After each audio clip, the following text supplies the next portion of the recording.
La sœur de mon mari a essayé de détruire notre mariage, mais lorsque la vérité a éclaté, elle a tout perdu. Salut Reddit. Je ne pensais jamais devoir raconter une histoire pareille, mais ma belle-sœur, Kayla, semble décidée à transformer ma vie en cauchemar. Harry et moi sommes mariés depuis 7 ans. Tout serait parfait, si Kayla ne passait pas son temps à essayer de s'immiscer dans notre couple. Au début, Kayla se présentait comme une amie. Elle parlait de devenir comme des sœurs. Mais rapidement, son comportement est devenu étrange.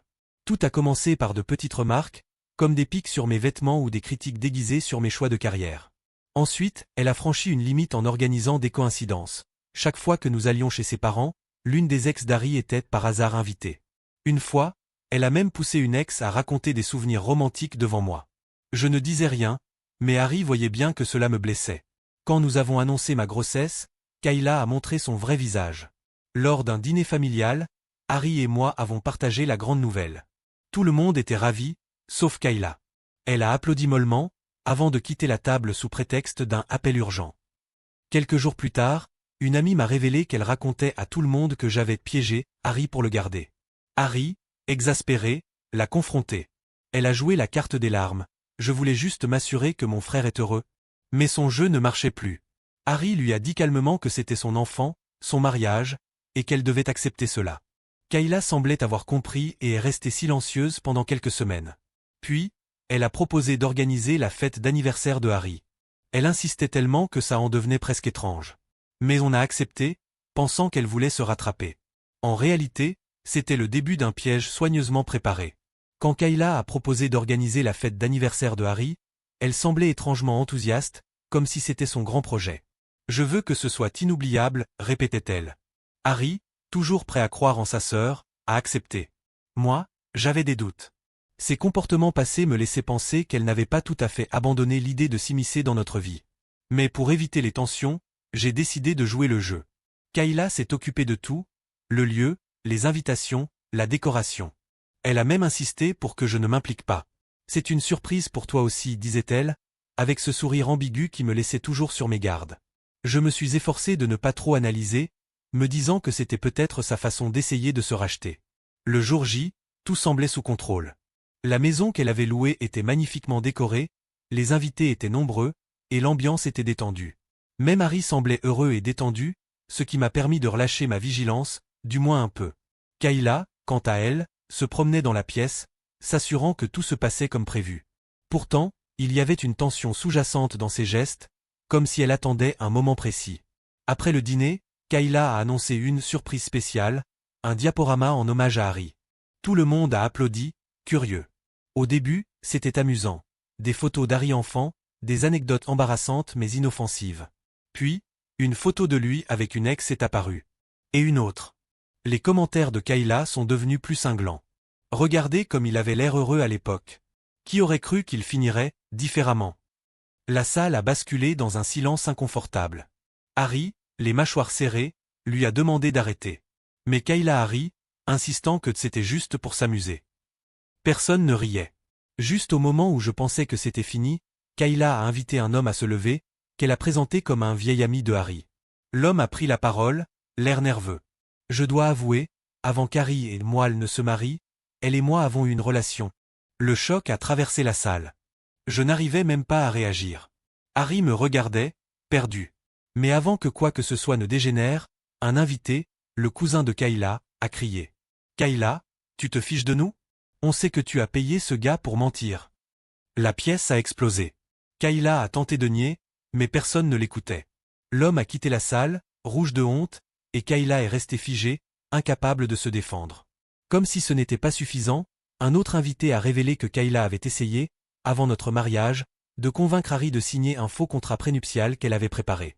Harry s'est levé, visiblement à bout. Sa voix était calme, mais tranchante. « Kayla, c'est terminé. Je ne veux plus jamais te voir. » Kayla a éclaté en larmes, répétant qu'elle voulait protéger son frère. Mais plus personne n'y croyait. Ce soir-là, elle a perdu bien plus qu'un frère. Elle a perdu toute la confiance de ceux qui l'entouraient. Après la fête, la maison était étrangement silencieuse. Harry était assis sur le canapé, immobile, les yeux fixant un point dans le vide. Moi, je rangeais machinalement des affaires, mais c'était juste pour m'occuper. Tout ce qui venait de se passer semblait irréel. Kayla avait non seulement humilié Harry devant tout le monde, mais elle avait aussi tenté de détruire notre relation. Pourquoi, a-t-il murmuré après un long moment. Pourquoi elle ferait ça? Sa question est restée sans réponse. J'avais beau réfléchir, je ne pouvais pas comprendre ce qui pouvait pousser quelqu'un à aller aussi loin, surtout sa propre sœur. Dans les jours qui ont suivi, les appels et messages ont afflué. Les invités voulaient exprimer leur soutien ou simplement tenter de digérer ce qu'ils avaient vu. Les parents de Harry, habituellement indulgents avec Kayla, semblaient pour la première fois réellement choqués. Sa mère, d'une voix tremblante, a laissé un message où elle disait ne pas comprendre comment sa fille avait pu faire une chose pareille. Et Kayla? Silence radio. Pas un mot, pas une explication, pas même une tentative de justification. Ce silence, bien qu'étonnant, semblait calculé. Peut-être pensait-elle que le temps arrangerait les choses. Puis, quelques semaines plus tard, Kayla a finalement envoyé un long message à Harry. Elle y parlait de son regret, de sa marginalisation depuis notre mariage. Elle essayait de jouer sur leurs souvenirs d'enfance pour le toucher, disant qu'elle avait agi par amour pour lui. Mais même dans ses excuses, elle ne mentionnait pas ses actions les plus graves. Le faux témoignage ou ses humiliations pendant la fête. Harry a lu le message, l'a posé et n'a rien dit. À ce moment-là, j'ai compris que quelque chose s'était brisé pour de bon entre eux. Peu après, nous avons appris que Kayla traversait sa propre crise. Son mari avait demandé le divorce. Il avait découvert qu'elle avait utilisé leur argent commun pour financer ses machinations, y compris payer cet homme pour mentir à la fête. Cette révélation a choqué tout le monde, mais Harry, lui, est resté impassible. Elle l'a cherché, a-t-il dit, simplement. Depuis cet événement, Kayla a disparu de nos vies. Les parents de Harry, bien que peinés, ont accepté sa décision de couper les ponts. Ils ont même pris leur distance avec Kayla, se rendant compte de l'ampleur des dégâts qu'elle avait causés. Pour nous, les choses sont enfin plus calmes. Il y a un sentiment de soulagement, mais aussi une certaine tristesse. Kayla faisait partie de notre vie, et malgré tout, elle est toujours la sœur de Harry. Mais certaines choses sont irréparables, et Harry a choisi de protéger notre famille. Après ce désastre, la maison semblait inhabituellement calme. L'absence de Kayla, même si elle était toxique, laissait un étrange vide. C'était comme si nous avions enfin le droit de respirer, mais que l'air avait changé. Harry et moi avancions doucement, nous concentrant sur l'essentiel, mais les souvenirs de cette soirée et de ses conséquences flottaient encore autour de nous, comme des ombres qu'on ne pouvait ignorer. Les parents de Harry, habituellement discrets, ont commencé à apparaître plus souvent. Leur démarche semblait motivée par un mélange de culpabilité et de volonté de réparer ce qui pouvait encore l'être. Sa mère, d'habitude si sereine, semblait épuisée. Plusieurs fois, elle a mentionné, presque à elle-même, qu'ils auraient dû intervenir plus tôt, qu'ils avaient peut-être ignoré des signaux importants dans le comportement de Kayla. Une après-midi, alors qu'elle regardait le jardin par la fenêtre, elle a murmuré que peut-être il n'avait pas su gérer les choses avec elle quand elle était plus jeune. Ce n'était pas un appel à la pitié, juste une réflexion sincère sur des erreurs du passé. Harry, lui, écoutait sans répondre. Il semblait être passé à un stade où il n'attendait plus de leurs explications, ni de leur part ni de celle de Kayla. Quant à Kayla, elle avait disparu de nos vies. Pas un message, pas un appel, rien. C'était presque troublant venant d'elle, mais en même temps, cela nous donnait un peu de répit. Parfois, des nouvelles d'elle nous parvenaient indirectement, souvent à travers des cousins éloignés. Son divorce semblait compliqué, et elle vivait isolée. Ce silence de sa part n'était peut-être pas une tentative de paix, mais le résultat de son propre isolement, amplifié par les conséquences de ses actes. Harry, lui, ne cherchait pas à en savoir plus. S'il pensait à elle, il ne le montrait pas. Tout ce que je voyais, c'était une détermination à protéger ce qu'il construisait avec moi, sans laisser le passé l'atteindre. Malgré le calme apparent, des traces de cette relation brisée restaient. Parfois, Harry se perdait dans ses pensées, particulièrement lorsqu'il retombait sur de vieux souvenirs. Un soir, il est resté longtemps à fixer une photo d'eux deux, enfants, riant à une époque où les choses étaient encore simples. Je voyais dans son regard une réflexion silencieuse, presque mélancolique, mais il n'a rien dit. Un peu plus tard, il m'a confié qu'il ne savait pas si c'était Kayla qui lui manquait, ou l'idée de ce qu'elle aurait pu être. Cette réflexion, bien que triste, semblait lui permettre d'avancer, lentement mais sûrement. Les semaines sont devenues des mois, et nous avons accueilli notre fils. Ce jour-là, entouré de personnes bienveillantes, Harry et moi avons ressenti une sérénité que nous n'avions pas connue depuis longtemps. Il y avait des absences, bien sûr, mais elles semblaient plus naturelles, presque nécessaires. Harry s'est plongé dans son rôle de père avec un dévouement total. Il avait tourné la page, non sans difficulté, mais avec une conviction tranquille. Moi, Je voyais cet avenir sans Kayla comme une opportunité de construire quelque chose de solide et de sain, sans drames inutiles. Le retour au calme après le chaos laissé par Kayla ressemblait à un long soupir de soulagement. La maison, autrefois envahie par les drames qu'elle provoquait, semblait enfin respirer. Pourtant, ce calme n'était pas entièrement dénué de poids. Chaque silence portait en lui l'écho des tensions passées, et bien que la vie ait repris son cours, ses actions laissaient des traces discrètes mais profondes. Les parents de Harry multipliaient les efforts pour reconstruire quelque chose avec lui. Ils venaient régulièrement nous voir, apportant toujours un petit cadeau ou une attention pour le bébé à venir. Leur présence, bien que sincère, portait une certaine gravité. Sa mère, d'habitude pleine de légèreté, semblait absorbée par des pensées qu'elle ne partageait pas toujours. Un jour, alors qu'elle regardait le bébé endormi dans son berceau, elle a murmuré quelque chose à voix basse, presque pour elle-même. Peut-être qu'on aurait dû agir autrement. Peut-être qu'on a raté des choses avec elle. Harry, assis à quelques pas, n'a pas levé les yeux de son livre. Son silence était à la fois une réponse et une absence de réaction. Ce n'était pas qu'il ne voulait pas parler de Kayla, mais plutôt qu'il semblait avoir décidé qu'il n'y avait rien de plus à dire. Son père, de son côté, semblait moins à l'aise encore. Plus réservé, il évitait soigneusement tout sujet qui aurait pu raviver des tensions. Leur présence, bien que bienveillante, portait toujours une part d'inachevé, comme un pont à moitié reconstruit. De Kayla, il n'y avait eu aucune nouvelle. Pas d'excuses, pas d'effort pour réparer. Ce silence, bien qu'apaisant d'une certaine manière, laissait une étrange impression d'incomplétude. Des fragments de nouvelles parvenaient parfois à travers des membres éloignés de la famille. Son divorce finalisé, sa vie devenue solitaire, ses rares apparitions aux événements familiaux. Ces bribes d'informations flottaient dans l'air sans vraiment trouver de réponse. Harry n'en parlait presque jamais, et moi, je n'avais pas envie d'insister. Pourtant, une partie de moi se demandait si elle réalisait ce qu'elle avait perdu, ou si elle restait enfermée dans son propre déni. Un jour, alors que nous préparions la chambre du bébé, j'ai osé demander. « Tu crois qu'elle essaie de comprendre ce qui s'est passé ? Peut-être qu'elle regrette. » Harry a haussé les épaules sans s'arrêter de ranger. « Je ne sais pas. Mais ça ne changerait rien. Avec Kayla hors de nos vies, notre routine avait retrouvé une forme de stabilité. L'arrivée du bébé occupait nos pensées et nos journées, laissant peu de place aux souvenirs de drames passés. Harry semblait s'investir pleinement dans ce rôle de père qu'il attendait avec tant d'impatience. Mais parfois, dans de rares moments de calme, je le voyais pensif, les yeux perdus dans des photos d'enfance ou fixant un objet qui lui rappelait une époque différente. Un soir, il a retrouvé une vieille photo de lui et Kayla enfant, riant ensemble. Il a observé cette image longtemps, avant de la poser doucement sur la table. « Je crois que ce n'est pas elle qui me manque, a-t-il murmuré. C'est l'idée de ce qu'elle aurait pu être. » Ces mots étaient lourds, empreints de tristesse, mais aussi d'acceptation. Ce n'était pas un regret, mais un constat sur une relation qui n'avait jamais eu la chance de s'épanouir comme elle aurait pu. Les mois qui ont suivi ont été remplis de moments simples mais précieux. La naissance de notre fils a marqué un tournant. Ce jour-là, entourés de nos proches, ceux qui choisissaient de nous aimer sans condition, nous avons ressenti une paix profonde. Il n'y avait plus de place pour les tensions ou les regrets. Kayla était absente, bien sûr, et son absence était palpable, mais elle n'avait plus le pouvoir de ternir ses instants. Ce qu'elle avait détruit ne pouvait être reconstruit, mais ce qu'elle avait laissé derrière elle avait permis de solidifier quelque chose d'encore plus fort, notre famille. Avec le temps, nous avons compris que certaines relations ne peuvent être sauvées, et c'est parfois mieux ainsi. Kayla pensait que son contrôle sur Harry était inébranlable, mais elle n'avait pas anticipé qu'il choisirait de protéger ce qu'il construisait avec moi, au détriment de ce qui le rattachait à elle.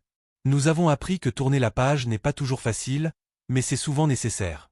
Et même si Kayla reste un souvenir, elle est aussi devenue une leçon sur l'importance de poser des limites, même avec ceux qu'on aime. Nous avançons désormais avec sérénité, bâtissant un futur où son absence n'est plus un vide, mais un espace rempli de paix et de bonheur.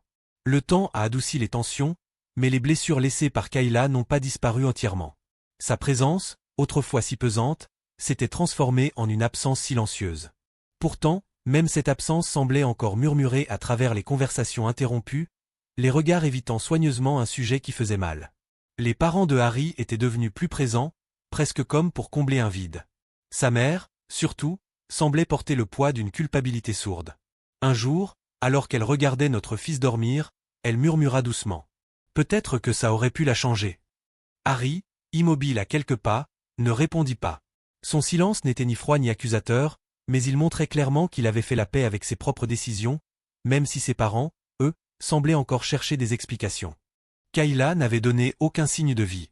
Aucun message, aucune tentative de contact. Ce vide était étrangement apaisant.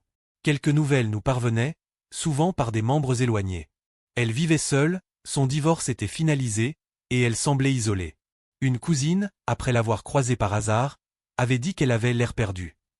Harry, en entendant cela, n'avait montré aucune réaction particulière. Plus tard, il avait simplement constaté. Elle vit avec ses choix, il n'y avait ni rancune ni satisfaction dans ses paroles. Juste une acceptation simple des conséquences. Avec Kayla hors de nos vies, le quotidien était plus serein.